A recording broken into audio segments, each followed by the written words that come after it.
naomba sisi tutengeneze mikakati ya kuhamisha ajenda kutoka kwenye ajenda za kuwabrandi watu tuibrandi nchi yetu, kutoka kwenye ajenda ya kuwasifia watu tuonyeshe fursa za kiuchumi zilizoko kwenye nchi yetu.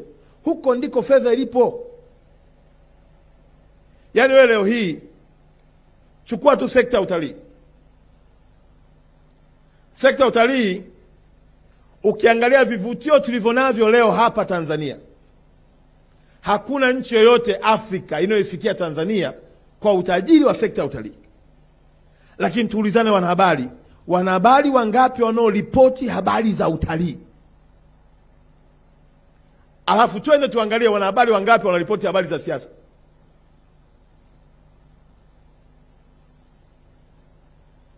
Ukienda hapo utakuta kule kwenye hela nyingi hakuna ripota, hakuna story.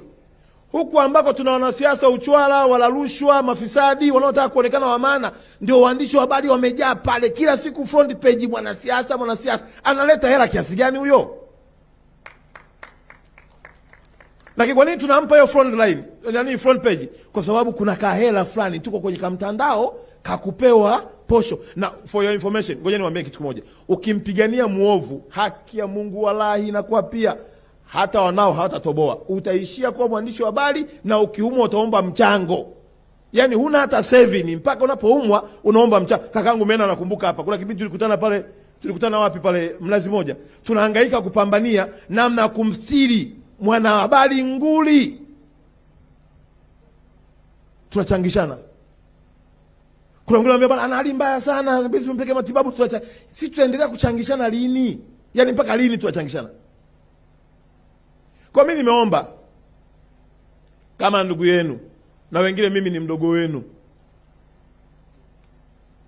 tuachane na kasumba ya kuwabeba watu wa hovyo, wala rushwa, wazembe kwa sababu tu wana hela ya kutupa, alafu tukaliangamiza ile taifa. Ushahidi ndio nao mimi, viko vyombo vya habari, wafanyakazi wanalipwa na watu ambao si wamiliki wa vyombo vya habari. Kwa nini?